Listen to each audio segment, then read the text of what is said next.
Chapter 26. In the midst of all the commotion, Mr. Dimming seemed to get an inspiration. "Let's go out to dinner to celebrate," he announced as the last of the studio lights were turned off. "Great idea," Connor said immediately. "I'm starving," said Amanda. "Even though I wasn't on camera, I've been too nervous to eat all day." "Me too," Elena added. "How about linguinis?" Connor suggested. "They've got all-you-can-eat spaghetti." "Leave it to Connor to know all the best places to eat." "They might go out of business after you show up, Connor," Mr. Dimming said with a laugh. "Don't go embarrassing me now." "Don't worry, Mr. D. My max is about 12 bowls of spaghetti." "Linguini is perfect," Rose's dad said.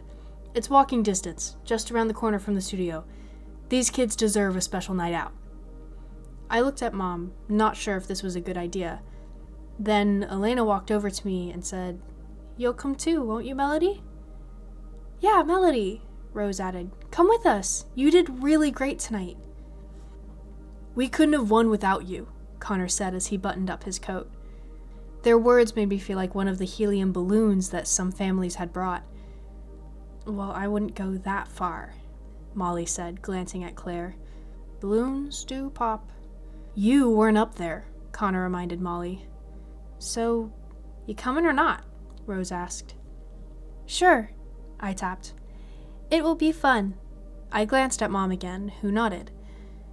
Dad took Penny home, and Mrs. V gave me a hug and promised she'd see me in the morning. The air was brisk, and the conversation silly as we headed for the restaurant.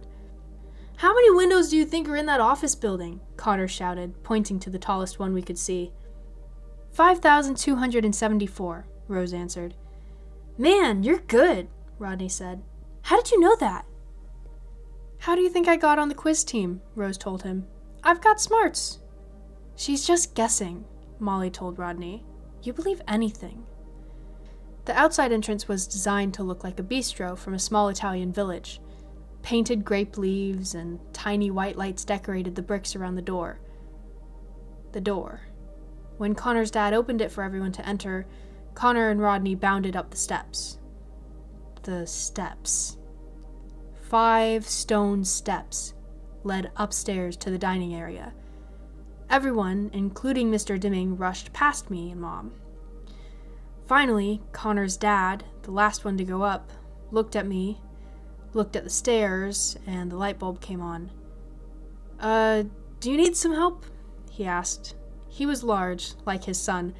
I bet he could swallow a few bowls of pasta as well. Mom replied, "Would you be so kind as to ask an employee where their wheelchair ramp is located?" As if glad to have something to do, Mr. Bates dashed up the steps. Mom and I sat there in the cold, alone. A waiter dressed in black rushed down moments later. "I'm so sorry. We have an elevator in the back, but it went on the fritz this afternoon.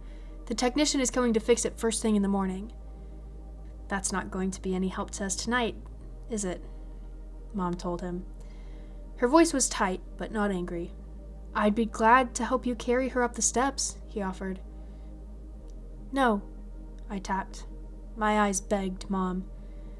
Mom just told him, "Just hold the door for us, young man. We'll be fine." He did just that. Mom turned her back to the stairs, got a good grip on my chair, tilted it back slightly, and took a deep breath. I was so glad we had decided on the manual chair this morning. Mom gently rolled the back wheels up the edge of the first stone step. Pull, roll up, bump, first step. Pull, roll up, bump, second step. Pull, roll up, bump, third step.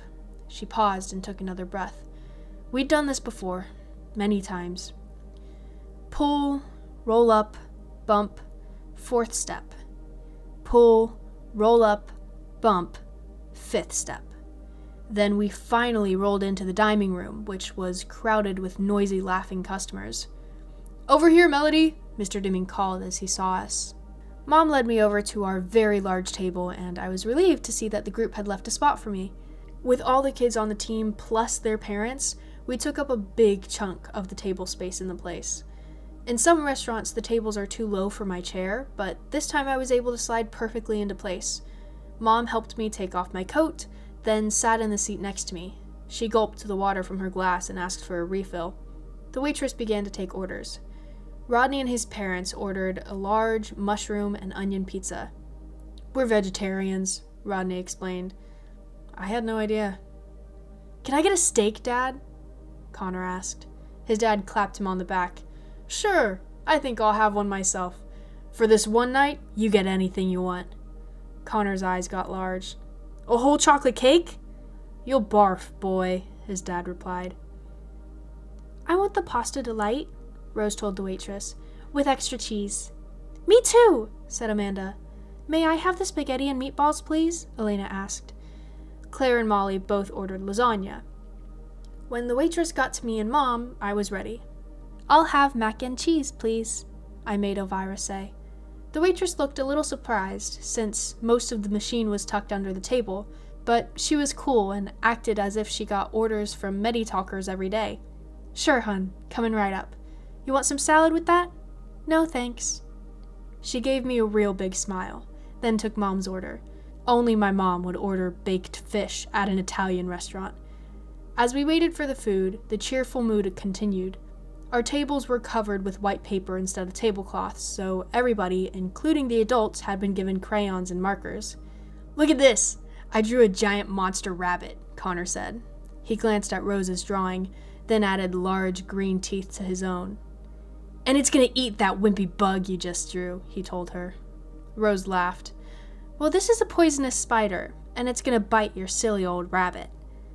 Rodney and Connor then lined up all the salt, pepper, and shakers and started tossing sugar packets over the barricade with forks and spoons as catapults. But I noticed that Claire, who was sitting next to Rodney, was strangely quiet and didn't even pick up a crayon. "Engage the enemy!" Connor cried. "Score!" "You weren't even in my territory, man. Besides, you tossed the pink fake sugar stuff. You only get a half point for that stuff." I sat and watched my teammates do such ordinary things. Drawing, laughing, teasing, joking. I really tried hard to look like I was having fun too, but all I wanted to do was go home. When the waitress finally brought the food, forks became important for eating and the war ended suddenly. Conversation slowed down as everybody dug into their meals. Connor took a huge bite of his steak. This is the bomb," he said with his mouth full. Mom's fish looked a little, fishy as she picked at it with her fork. She and I were thinking the same thing, I knew. My food sat untouched in front of me. Our family goes out to restaurants every once in a while. Actually, Penny is more of a problem in a restaurant than I am because she's wiggly and excitable and she's likely to throw her peas on the floor. Usually, eating out doesn't bother me. Mom and Dad take turns spooning food into my mouth, and I ignore anyone who is rude enough to stare. But this was different. At school, I eat in a special area of the cafeteria with the other disabled kids. The aides put bibs on us, feed us, and wipe our mouths when we're done. With the exception of that sip of Coke at the competition, nobody on the team had ever really seen me eat. Rather, be fed. I didn't know what to do. My food sat there getting cold. I looked at Mom. She looked at me. She picked up the spoon and looked at me with the question on her face. I nodded, very carefully. She placed a spoonful of pasta in my mouth. I swallowed. I did not spill. I saw Molly poke Claire, and they exchanged looks. Mom spooned one more portion into my mouth. I swallowed. I did not spill. We continued one spoonful at a time. I was so hungry. Nobody said anything, but I saw them look down at their plates with way too much attention. It got quiet. Even Connor stopped talking. Finally, even though my plate was still full, I pushed it away. "Would you like to take this home, Melody?" Mom whispered. I nodded yes, hugely relieved, and she signaled for the waitress, who also brought dessert menus. Being reminded of cake and ice cream cheered up Connor, who did not order a whole chocolate cake, but did order 2 slices. Rodney ordered apple pie, while Rose asked for pudding. Claire ended up taking her food home in a box as well. She had eaten almost nothing and barely said 2 words all evening. "So what did you think about the final question?" "That was too hard," Rodney said. "Piece of cake," Connor replied, laughing at his own joke. He smeared whipped cream over his second piece of cake.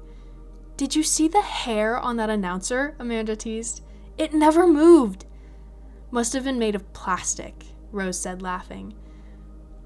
"What are you wearing to the DC competition?" Rose asked Claire. Claire just shrugged.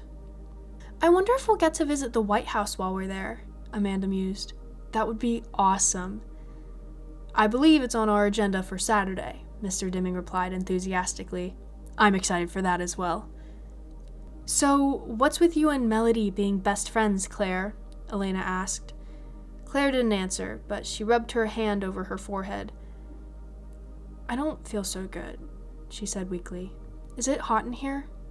No one had time to answer, for at that moment, Claire stood up suddenly, clamped her hand over her mouth, and stumbled from her seat.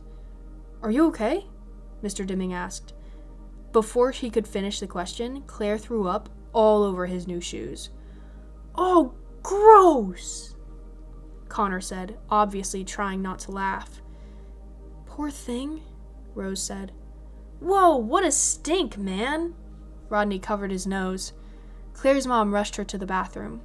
Mr. Dimming rushed out as well, I guess to clean off his shoes. I wondered if Claire felt as embarrassed as I had while Mom was feeding me. Our little victory celebration was clearly over. Parents gathered coats and checks and paid their tabs. Claire returned from the restroom looking pale. No one mentioned the incident. We all headed for the steps. I thought.